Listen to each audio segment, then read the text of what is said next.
March 2011, Madison, Wisconsin. 10-year-old Emily Carter packed her favorite pajamas and a small stuffed bear to join her best friend's birthday sleepover. 6 girls crowded into the suburban home that night. They watched movies, ate cake, and stayed up late whispering in the dark. At 10:30 p.m., Emily sent her mother a quick text. "I'm fine, sleeping here tonight." It was the last message she ever sent. When the sun came up, the girls slowly stirred awake. They noticed one bed was empty. Emily's blanket was pushed aside. Her stuffed bear sat untouched. The back door of the house was open, and her small pink sandals lay on the porch. Emily was gone. Police were called immediately. The search began with the house, the yard, and the neighborhood. Within hours, suspicion turned inward. The first suspect was John Miller, the father of the birthday girl. He had been drinking that night. He left the house around 2 a.m. claiming he was getting fresh air. Years earlier, he had faced accusations of inappropriate behavior toward minors, though no charges stuck. To neighbors, his history was enough. He became the prime suspect. Then, another lead surfaced. A security camera from a nearby home showed a tall figure in a raincoat passing behind the Miller residence around 3 a.m. The image was blurry, but residents recognized the outline of a neighbor, a truck driver named Thomas Reed. Suddenly, Reed became suspect number 2. And there was more. Investigators found a partial shoe print in the mud near the back fence. It seemed to match footwear often worn by Michael Johnson, a family acquaintance who frequently visited the Carters. With little else to go on, he became the third man under suspicion. 3 suspects, 3 lives turned upside down. Yet no charges, no trial, and no Emily. The case froze in place. For years, parents whispered at school drop-offs, neighbors avoided each other, and Madison lived under a cloud of fear and blame. What no one knew then was that the truth would only come to light years later, when another little girl was taken, and a hidden link finally exposed what really happened to Emily Carter. Emily's disappearance shocked me. Emily Carter was born in 2001. She was just 10 years old when her life ended in tragedy. Friends and teachers described her as a gentle, cheerful child who rarely argued or raised her voice. She loved to read illustrated books. She collected small dolls, and she often played pretend games where she would act as the teacher and her friends would be the students. Emily had one small habit that made her stand out. Whenever she spent the night away from home, she carried a stuffed bear with her. It was old, its fabric worn, but it gave her comfort. That bear was always beside her when she slept. The night she vanished, the bear was still in the bedroom where 6 little girls had gathered for a birthday sleepover. Emily was gone, but the bear remained behind. Her classmates said Emily was the kind of friend who never stayed angry. She smiled easily, joined in games, and was the child other kids wanted to sit next to in class. At night, she often sent her mother a short message before bed. "Good night," written in colorful text from the simple phone she was allowed to use. On March 3, 2011, at 10:30 p.m., she sent her final one. "I'm fine, sleeping here tonight." Emily's family had changed before her disappearance. Her parents had divorced, and she lived with her mother, Linda Carter. Linda was 35 at the time. She worked as an office assistant, modest pay, long hours, but she did her best to provide stability. To her, Emily was the center of life.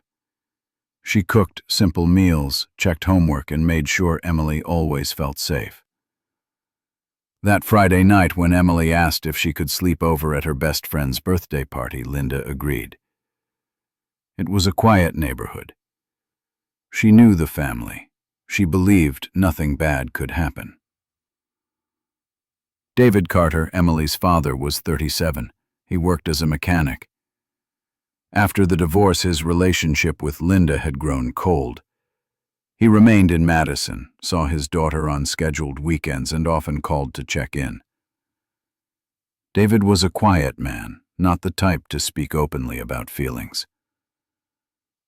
After Emily disappeared, he avoided reporters and neighbors. He buried himself in work. The Miller family lived in a typical suburban home on a quiet street. Their daughter, Sophie, was Emily's best friend. On March 3, 2011, Sophie celebrated her 10th birthday with cake, balloons, and a group of classmates. 6 girls stayed overnight, excited to watch movies and whisper late into the night. They crowded into sleeping bags, their voices full of laughter. By all appearances, it was the kind of night that happens in countless American homes, safe and ordinary. But by sunrise, that sense of safety collapsed. Emily was no longer in her sleeping bag. The back door was open. Her pink sandals were sitting on the porch.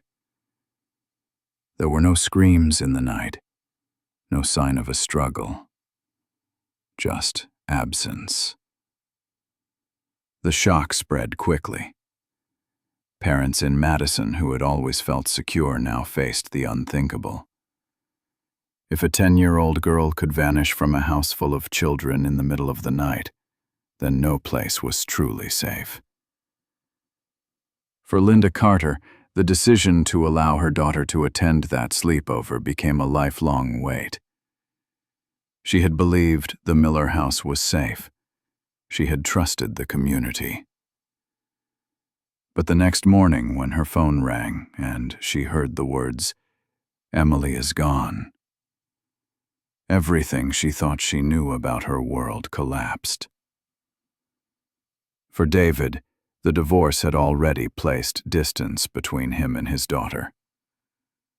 Now that distance became permanent. He kept to himself, avoided interviews, and let investigators take the lead. To the public, his silence was another reminder of how the Carter family had been shattered. The community of Madison, once so sure of its security, reacted with fear and suspicion. Parents stopped allowing sleepovers.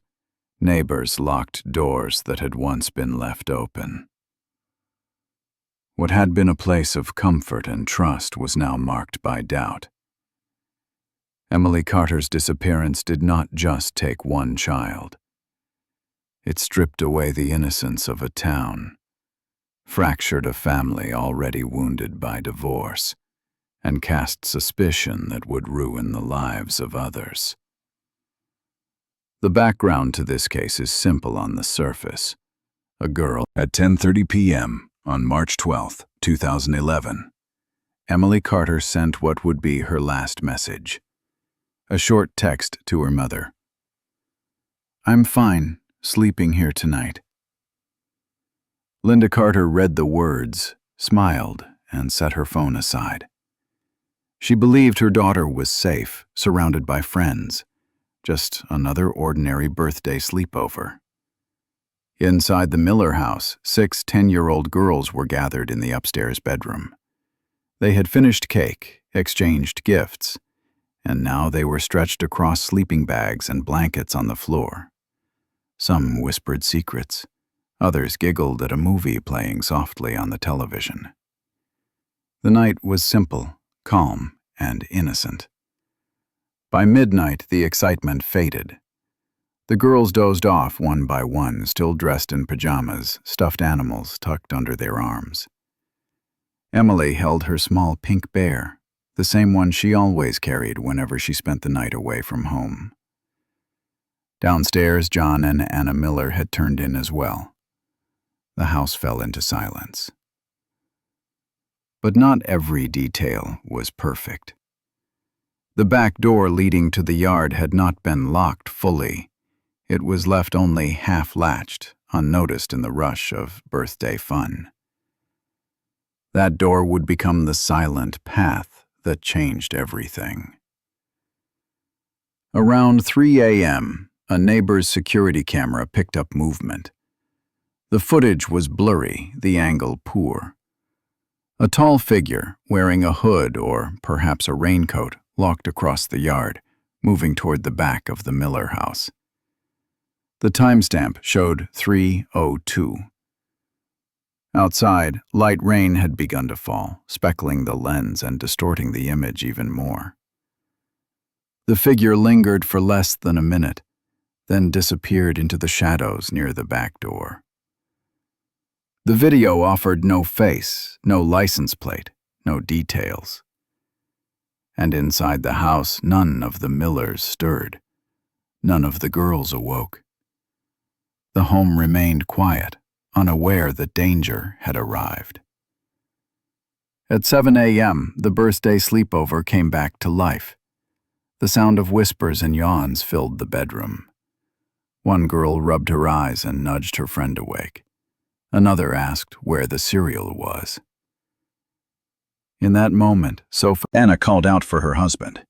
She called upstairs for Sophie. The realization spread quickly. Emily hadn't just wandered off. Something was terribly wrong.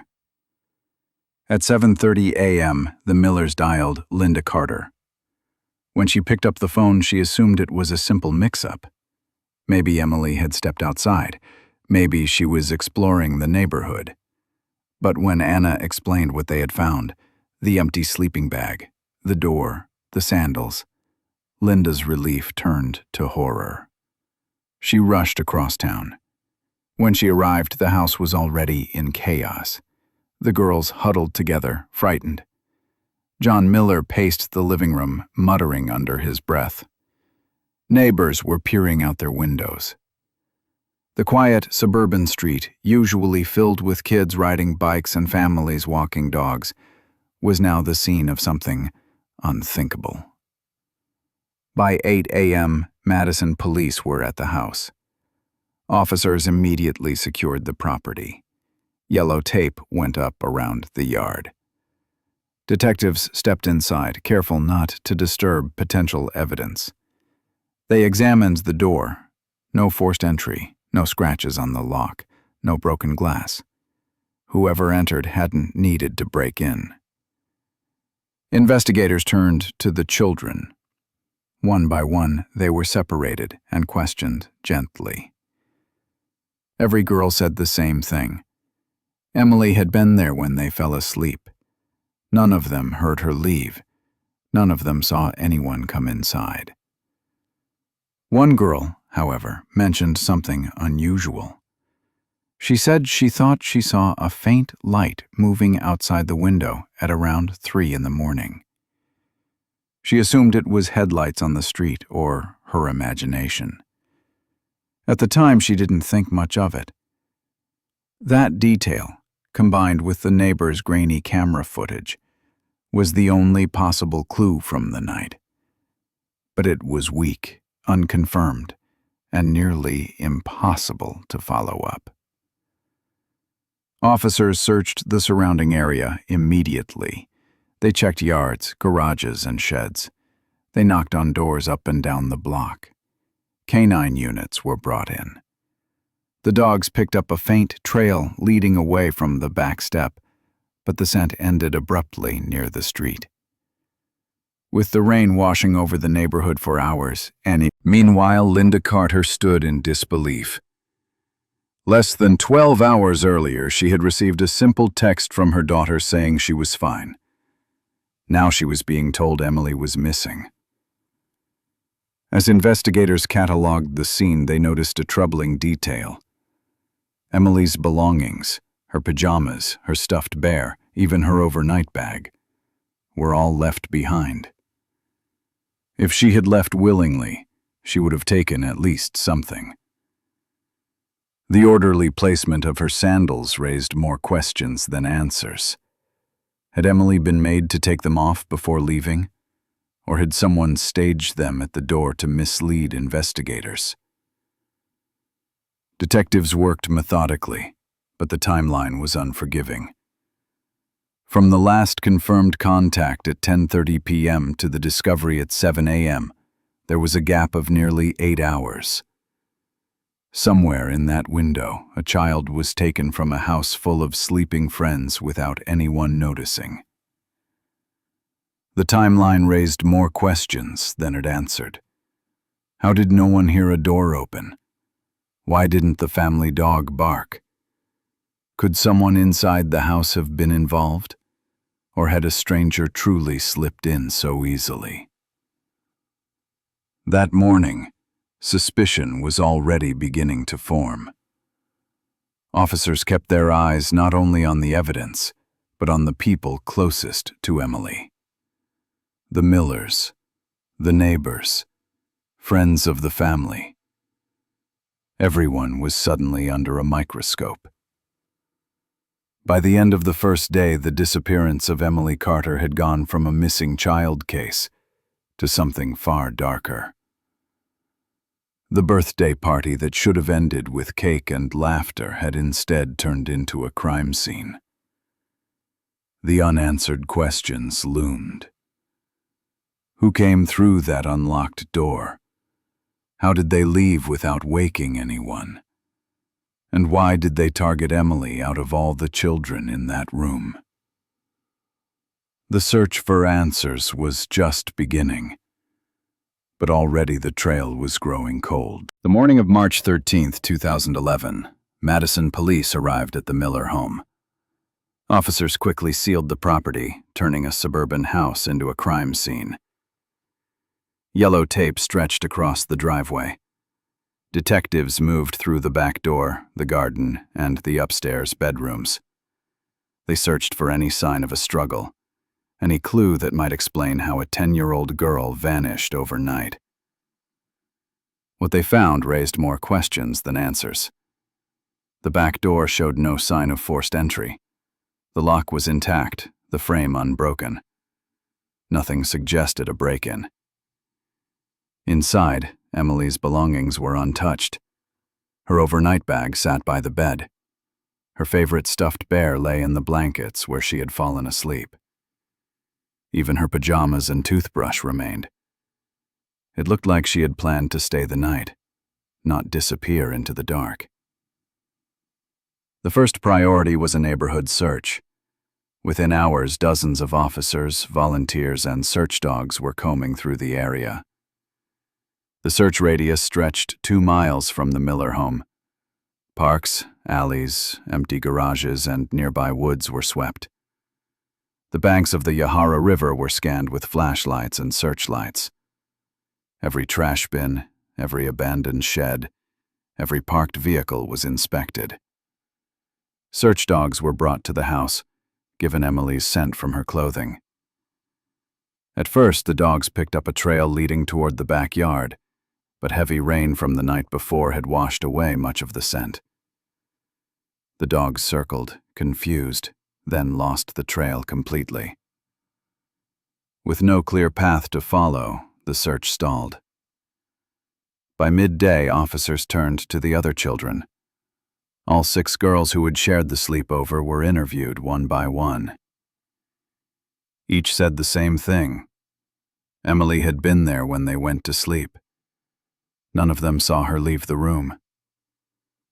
They described Emily as tired, clutching her stuffed bear, drifting off as they whispered about school and games. One girl hesitated before adding a detail. She thought she had seen a faint light outside around 3 o'clock in the morning, a glow moving across the backyard. But she was half asleep and assumed she imagined it. Detectives noted the statement, but it was vague. Neighbors were also questioned. Most reported hearing nothing unusual.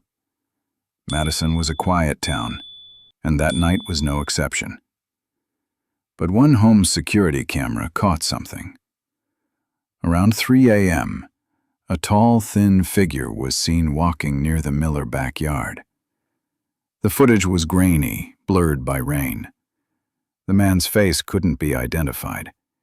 His clothes looked dark, but nothing more could be confirmed. Still, it was the first outside clue. Someone had been there. As word spread, local media descended on the neighborhood. News vans lined the street. Reporters asked how a 10-year-old girl could vanish inside a friend's home while others slept just feet away. Headlines ran across Wisconsin. Child missing from birthday sleepover. Pressure mounted on the police. Parents demanded answers. Community meetings grew tense. Questions turned into anger. How could this happen here? Why didn't anyone notice? Why wasn't the door locked? The chief of police held a press conference, promising every resource would be used. But behind the scenes, investigators already knew the case was fragile.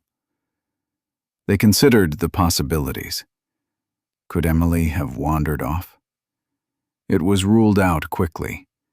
She left behind everything she owned, including her shoes. Could she have been taken by someone she knew? That seemed more likely. With no forced entry, someone could have slipped through the unlocked door quietly, perhaps even invited inside. Theories hardened into three main tracks. First, someone inside the house might be involved. Second, an outside intruder, possibly a neighbor or someone watching the children, could have taken advantage of the situation. Third, someone connected to the Carter family with a personal motive could have targeted Emily. As detectives worked, the Carter family begged for help. Linda Carter, Emily's mother, appeared on local TV, holding up a school photo of her daughter, pleading for her safe return. David Carter, Emily's father, rarely spoke to the media but joined the searches. Flyers with Emily's face were stapled to telephone poles, taped to gas station windows, and handed out in shopping centers. Missing. Emily Carter, age 10. Last, investigators admitted privately that the trail was cold almost from the start. Rain had destroyed physical evidence. Witnesses had little to offer. The only camera image was too blurry to help. In those crucial first hours, the case produced no solid lead. By the end of the second day, detectives knew they needed a new approach. If evidence wasn't there, they would have to look at people. The focus began to shift. Who had access to the Miller home that night? Who had reason to be near the children? Who in the community carried shadows in their past? The quiet house on the edge of Madison was no longer just a home where a birthday party took place. It was now the center of an investigation that threatened to pull apart families, neighbors, and long-standing friendships. With no hard evidence to guide them, suspicion became the only path forward. And soon 3 names would rise to the surface, names that would dominate the investigation, the headlines, and the lives of everyone connected to Emily Carter. The search for Emily Carter reached a turning point when detectives began to narrow in on people who had been near the house the night she vanished. With no forced entry, no clear evidence of an intruder, and a camera showing only a blurry figure outside, the investigation shifted inward.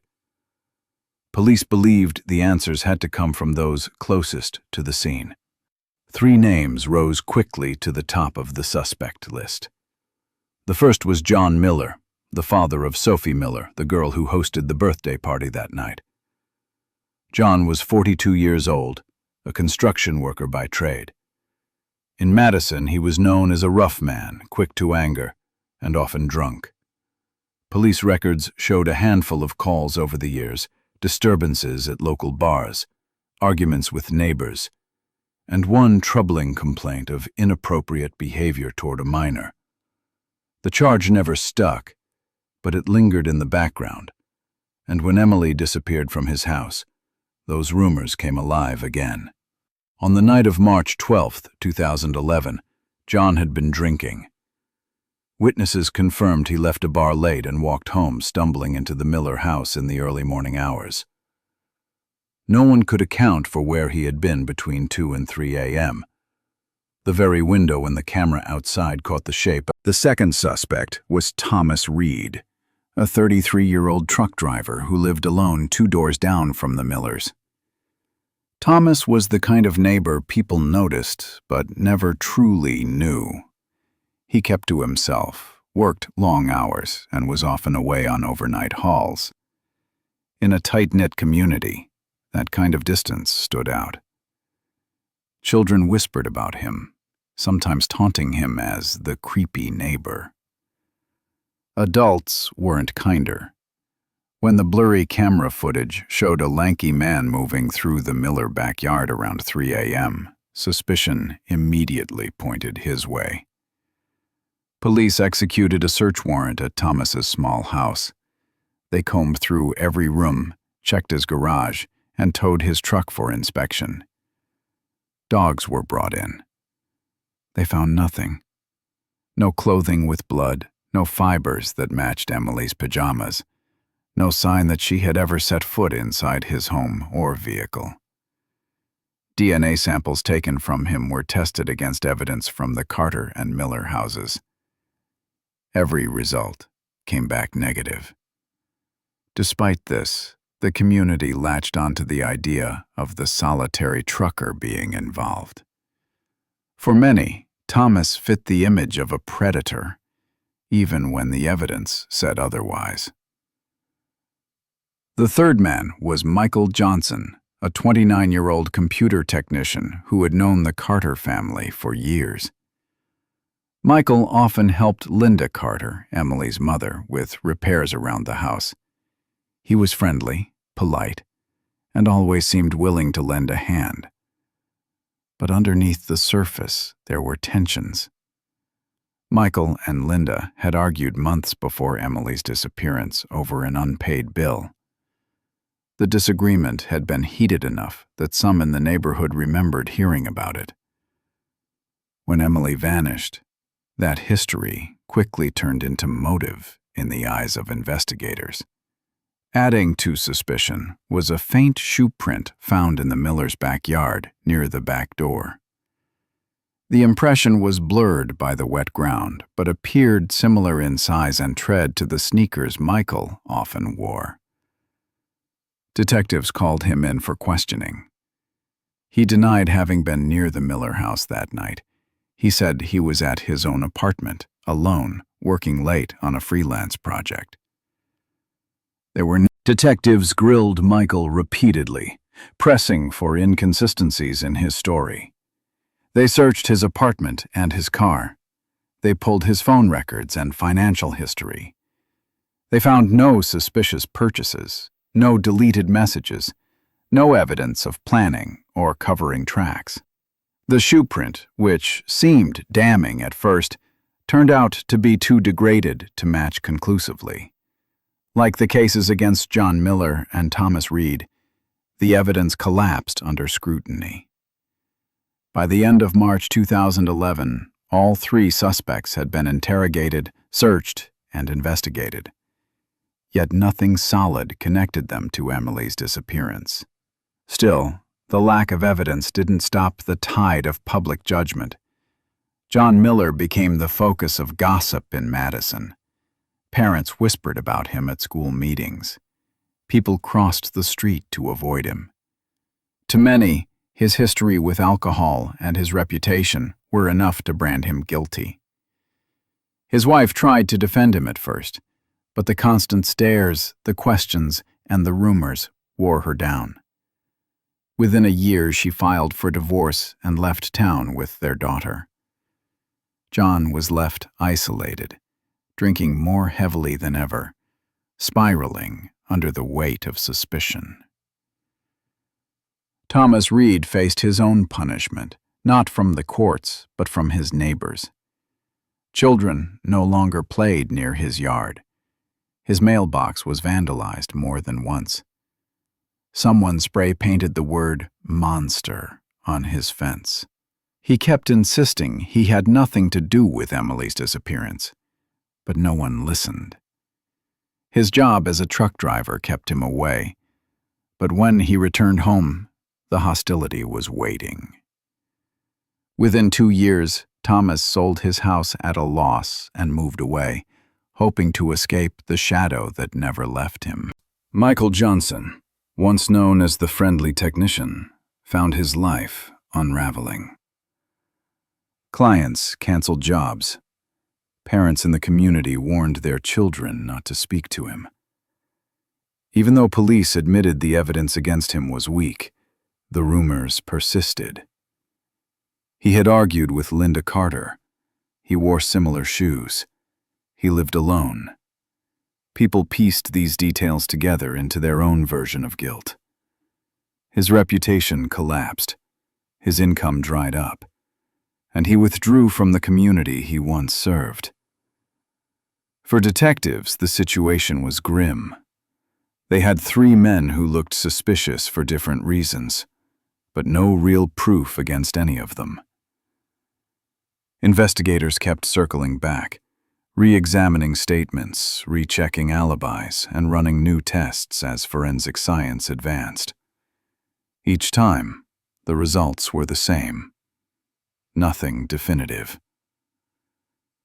Meanwhile, the Carter family suffered through birthdays, holidays, and sleepless nights, watching the case stall. Emily was still gone. The only developments were the ruined lives of the 3 men who remained under the cloud of suspicion. By the summer of 2011, the case had hit a wall.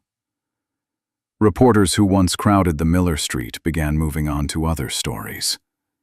Yet in Madison, the whispers never stopped.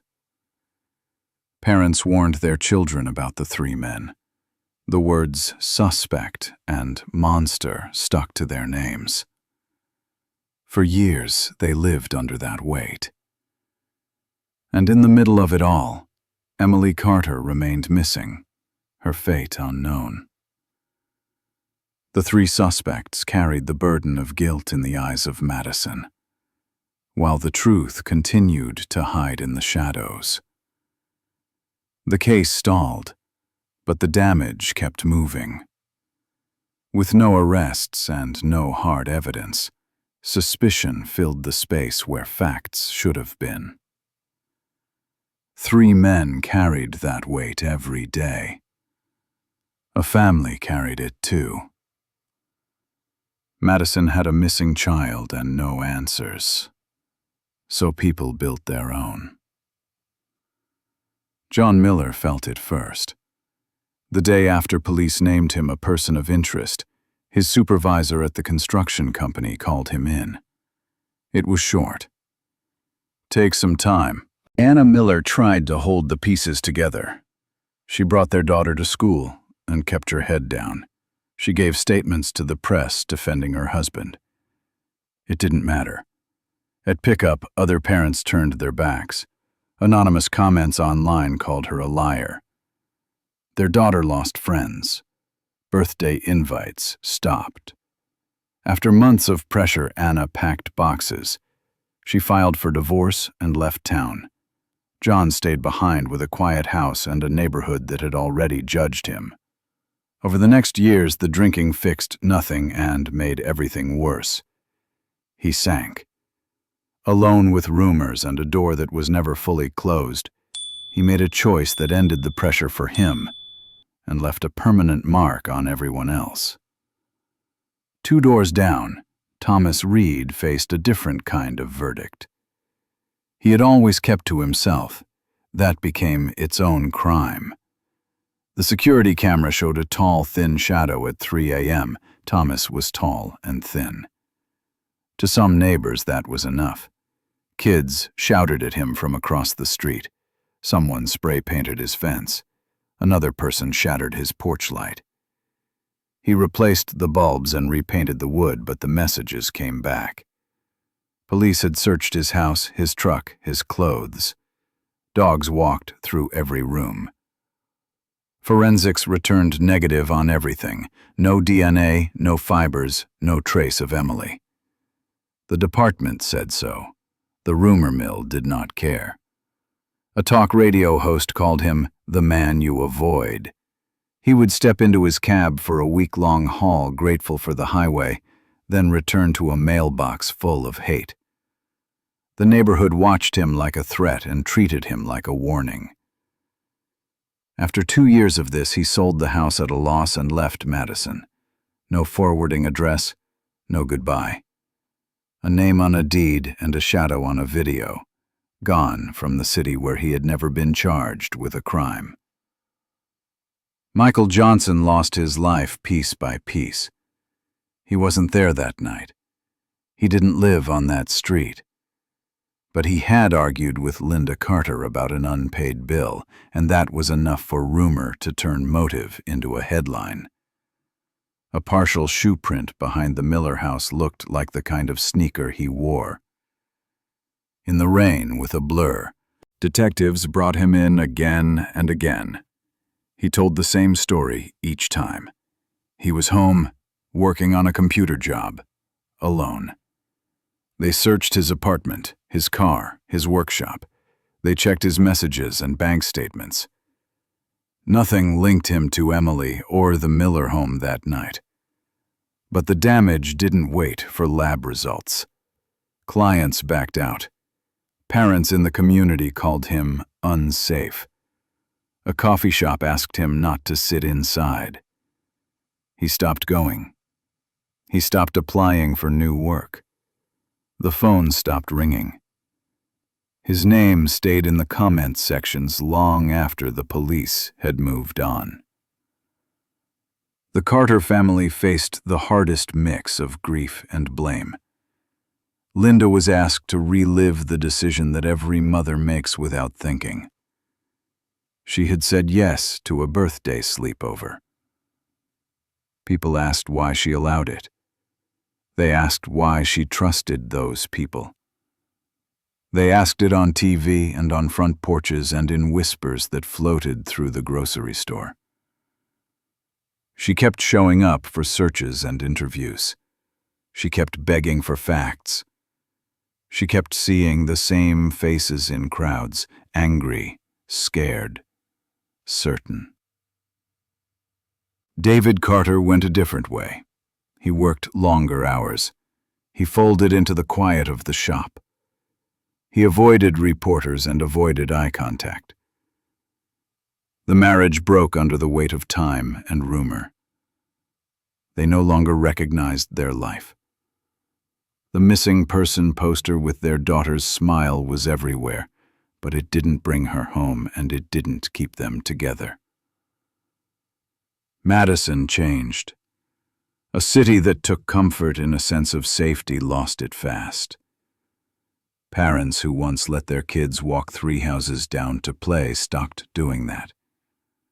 Doors were locked. Curtains stayed closed. Neighborhood watch groups formed overnight. Some of it helped. Some of it became a pretext for watching the same 3 men. Suspicion hardened into a habit. It touched every conversation and every town meeting. The media pressure never let up. Reporters asked the same question because it was the only one that mattered. How could a child disappear from a house full of sleeping children? Without an answer, coverage fixed on the people who had already. By the second year, the official language changed. Public statements used phrases like, "No further developments," and "Investigation remains open." Inside the department, detectives rotated on and off the file. New eyes found the same problems. No forced entry, no noise. No DNA beyond the family and Emily. A wet night and a short video that showed a man but not his face. The evidence wasn't enough to charge anyone, but it was enough to poison lives. Neighbors built stories to make sense of what scared them. For one group, John Miller was the answer. He had been drunk. He had a past. He lived in the house. For another group, Thomas Reed was the answer. He kept to himself. The camera looked like him. For others, it was Michael Johnson. He had a motive, they said. because of money and temper. The city split along those lines. It wasn't politics, it was fear wrapped in certainty. The consequences landed in visible ways. John's driveway stayed empty. Thomas's mailbox filled with flyers for a man who no longer lived there. Michael's tools gathered dust. The Carter house kept a porch light on for a child who didn't come home. The posters faded. New ones were printed. The hotline took calls that went nowhere. The calendar turned, slow and heavy. By the 5th year, the case was a warning told to new families who moved in. Lock your doors. Check your cameras. Don't let your kids sleep over without rules. The advice was practical, born from a night that felt impossible. It was also a shadow over the city's self-image. Madison didn't say, "It can't happen here" anymore. Madison said, "It happened here." The investigation would eventually find a path forward, but not yet. Years would pass before a new case would open a door that had been shut since that rainy night in 2011. Another child would disappear. Another truck would be searched. A strand of hair would be tested. And the name that finally answered the question would not match any of the 3 that Madison had learned to fear. September 2018. Another girl vanished in Wisconsin. She was just 11. Police traced the license plate. The truck belonged to Daniel Brooks, a 41-year-old long-haul trucker. He lived alone in a rented house on the outskirts of town. He had a history of minor charges: bar fights, disorderly conduct, trespassing. Nothing that screamed danger, but enough to raise alarms when matched with a missing child case. The next morning, officers spotted Brooks driving on the interstate. They pulled him over. The truck was seized on the spot. Inside, they found a disturbing scene. Fibers on the back seat matched the clothing of the 11-year-old girl reported missing just hours earlier. Strands of her hair were wedged into the seat belt. There was no doubt. Brooks was the man they were looking for. He was arrested immediately. The truck was towed to a crime lab for a full forensic sweep. Investigators went over every inch. They expected to find only evidence connected to the new case. But what they uncovered would reach back 7 years and reopen the darkest wound in Madison. On the passenger floor mat, tucked under the edge of the carpet, was a single hair. It was long, brown, and clearly older than the fresh fibers collected from the current victim. It looked like it had been there for years, overlooked in countless trips Brooks had made across state lines. Forensics sent the sample to the state lab. Days later, the results came back. The DNA matched a file already in the system. It was Emily Carter's. The discovery stunned detectives. For 7 years, Emily's case had gone cold. 3 men had been dragged through public suspicion, one driven to suicide, another into exile, a third into ruin.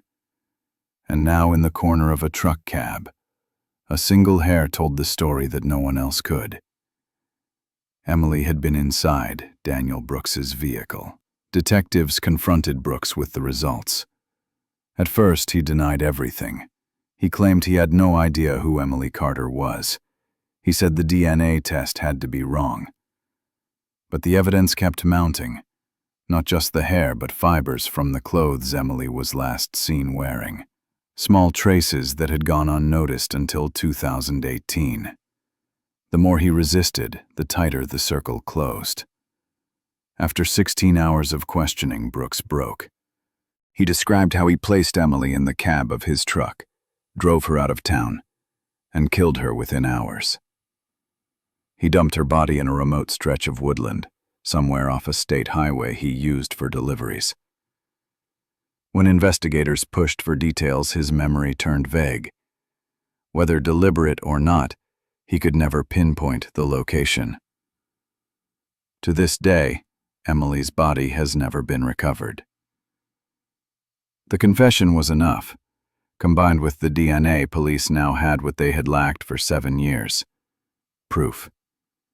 Emily Carter had been taken and killed by Daniel Brooks. The case that haunted Madison was finally solved. But the relief was mixed with bitterness. The announcement cleared the 3 men once vilified by the public: John Miller, the father who hosted the sleepover; Thomas Reed, the lonely neighbor; Michael Johnson, the family acquaintance. None of them had harmed Emily. They were innocent all along. But by the time the truth surfaced, their lives had already been destroyed. News spread quickly. Headlines read, "The wrong men, the right killer." Talk shows debated how justice could have been so badly mishandled. Commentators pointed out the damage of trial by rumor, the destruction of reputations without proof, and the crushing delay in finding the real perpetrator. In Madison, the mood was heavy. People didn't celebrate the arrest. Instead, there was silence. Conversations in grocery stores, on sidewalks, and in school hallways all circled the same question. Why had it taken 7 years? Why had 3 men paid the price while the true killer kept driving his truck across the state? For Emily's mother, Linda, the news was unbearable. She had spent years chasing leads, hoping her daughter was still alive somewhere. To hear that Emily had been killed the very night she vanished shattered her. She cried out in court later, "I don't need his confession. I need my daughter." For Emily's father, David, the confession reopened wounds he had tried to bury under long hours of work.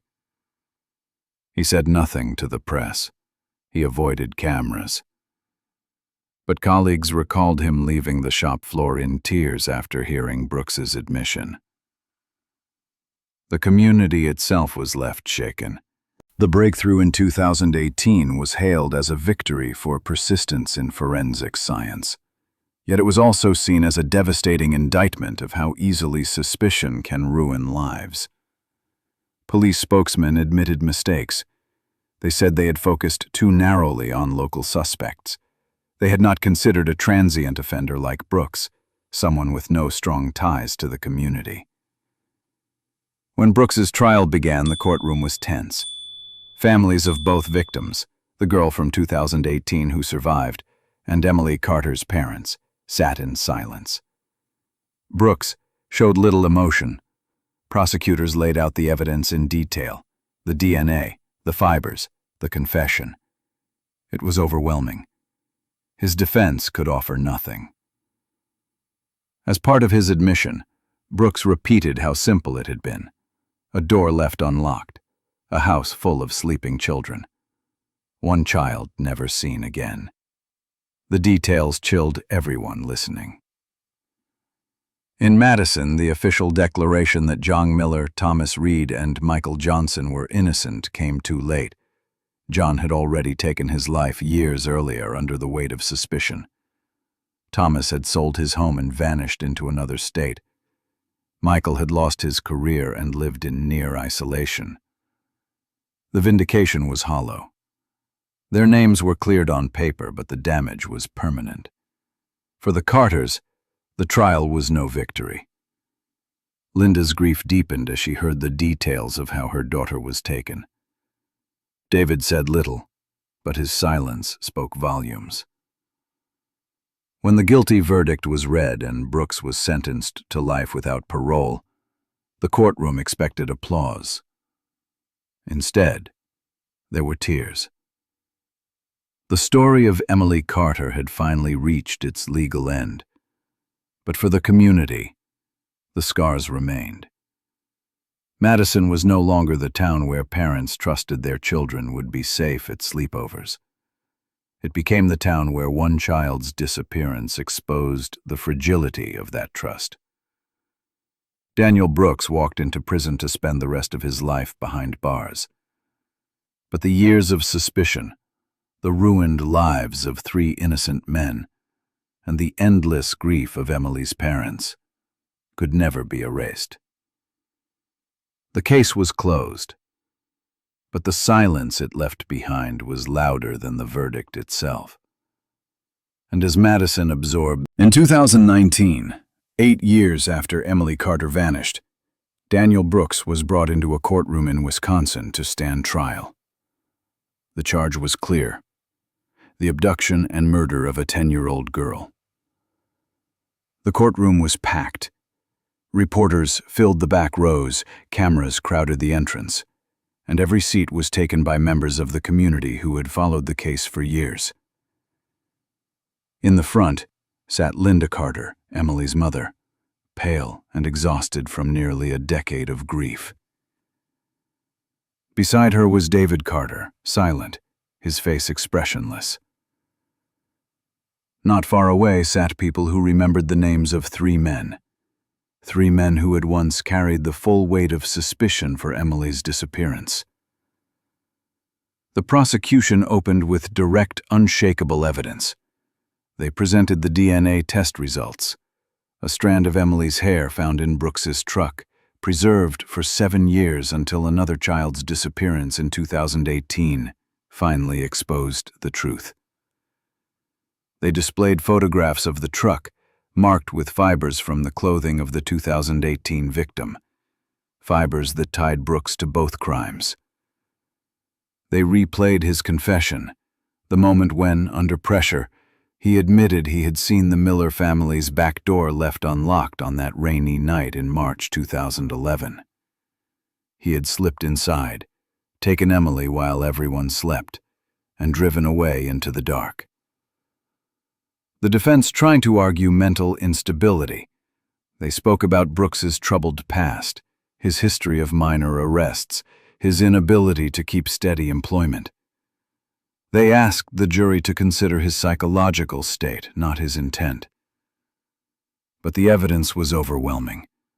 The defense could not erase the DNA. They could not explain the confession. The jury deliberated for only a few hours. The verdict was unanimous: guilty on all counts. The judge delivered the sentence: life in prison without the possibility of parole. Brooks would never walk free again. The courtroom was silent, then a low hum spread as people absorbed the decision. Linda Carter covered her face with both hands and sobbed. Reporters captured her words as she whispered, "This doesn't bring her back." David Carter lowered his head. He said nothing. For the 3 men who had once been paraded before the public as suspects, the trial brought vindication, but it came too late to matter. John Miller, the father of Emily's friend Sophie, had been crushed by suspicion. Years of whispers, job losses, and neighborhood hatred pushed him into isolation. Long before Brooks was ever arrested, John ended his own life. He never lived to hear the words that cleared his name. Thomas Reed, the reclusive neighbor, had been labeled the monster on the block. His property vandalized, his name dragged through every newspaper. He eventually sold his home at a loss and disappeared from Madison. By the time Brooks's guilt was proven, Reed was hundreds of miles away, living in obscurity. He never returned, never sought apologies, never reconnected with anyone who once knew him. Michael Johnson, the family acquaintance, had lost nearly everything. His small business collapsed when clients withdrew. He was hounded by rumors of financial disputes with Emily's mother, painted as a man with a motive. Even after being cleared, the damage was permanent. When asked for a statement after Brooks's conviction, he gave only 2 words: too late. The community of Madison was shaken to its core. For years, neighbors had chosen sides, whispering about who they thought was guilty. Families stopped speaking to each other. Friendships collapsed. Now the truth was undeniable. and the shame was unbearable. People who had once shouted for justice realized their anger had been aimed at the wrong men. The local church organized a vigil. Hundreds attended, not only to honor Emily but also to acknowledge the lives destroyed by false suspicion. Pastors spoke about forgiveness, but many admitted that forgiveness was hard to find. The scars of suspicion were too deep. State newspapers called the case a double failure of justice. They argued that Emily's case had shown two extremes: a predator free for 7 years, and 3 innocent men condemned in the court of public opinion. The editorial pages were filled with questions. How could investigators miss Brooks for so long? How could the community turn so quickly? The trial's aftermath reached beyond Madison. Legal organizations across Wisconsin cited the case as an example of the dangers of trial by media. They pressed for reforms. Stricter limits on the release of suspect names before charges. Better training for handling cases involving transient offenders like long-haul truck drivers. And stronger safeguards for families caught in the storm of public suspicion. For Madison, the trial marked the end of one chapter, but opened another. The town could no longer cling to the belief that tragedies belonged to other places. Emily Carter's case forced parents to change habits. No more unlocked doors. No more carefree sleepovers without constant checks. Schools installed more cameras. Neighborhoods started watch programs. And families became more cautious than ever. Still, the verdict did not bring peace.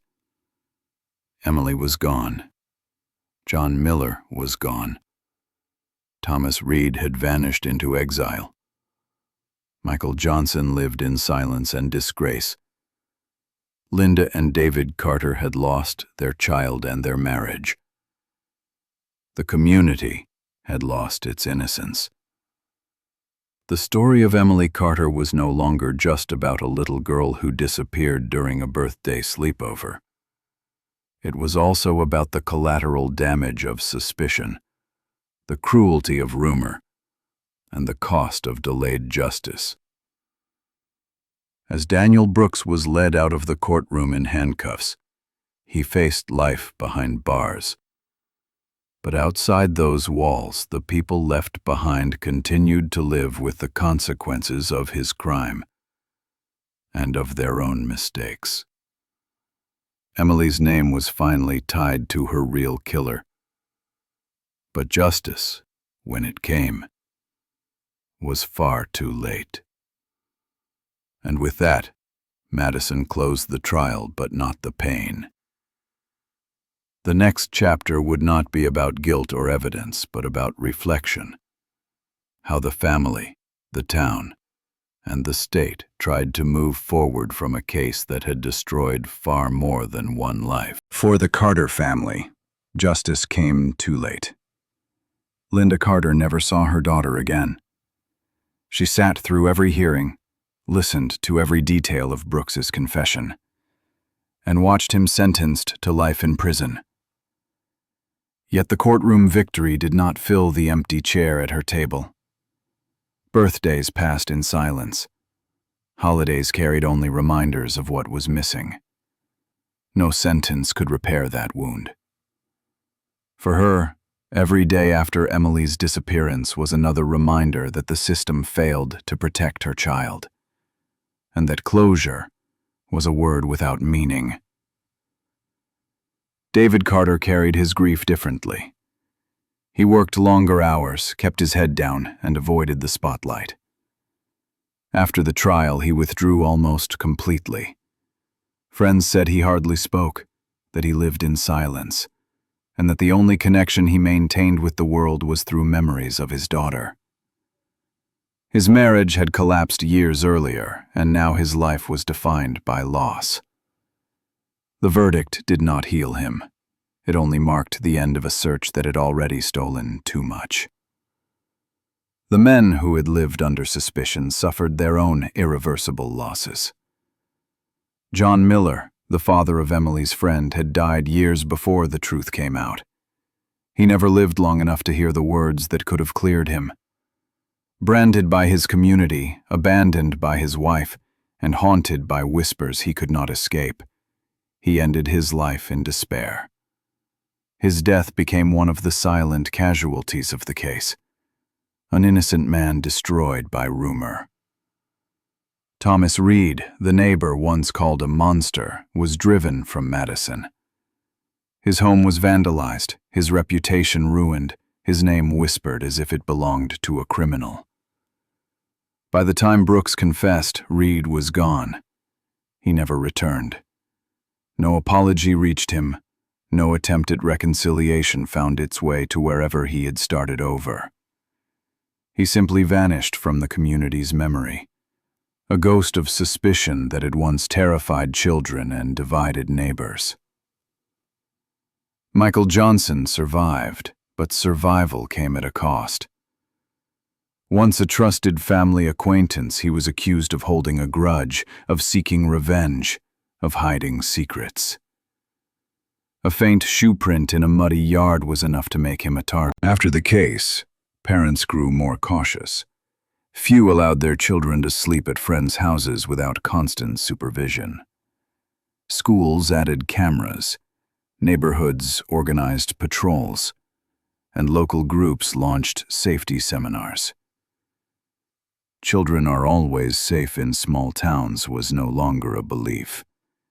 It became a painful myth. The case also left scars on the justice system. Legal experts called it a double failure. A killer left free for 7 years while 3 innocent men were destroyed by suspicion. It sparked debate across Wisconsin. Lawmakers and legal advocates pushed for reforms to protect suspects before evidence confirmed guilt. They spoke about trial by media, about the dangers of public shaming, and about the need for better investigative tools in cases involving mobile offenders like long-haul truck drivers. One outcome was the creation of programs focused on wrongful suspicion. Community workshops and awareness campaigns reminded the public that guilt must be proven in court, not assumed on the street. Law enforcement agencies introduced stricter guidelines for releasing names of potential suspects. The Carter case became a training example for investigators, a reminder of what happens when pressure outweighs proof. But these measures came too late for Emily, too late for the men destroyed by rumor, and too late for the family who had already lost everything. In the end, Emily Carter's story was more than a child's disappearance. It became the story of a community scarred by fear, a justice system tested by failure, and the devastating power of suspicion.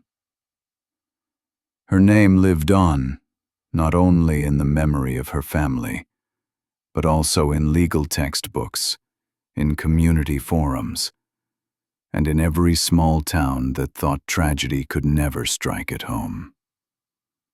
Her mother, Linda, said once to a reporter, "I wanted the truth. I got it." But the truth came too late.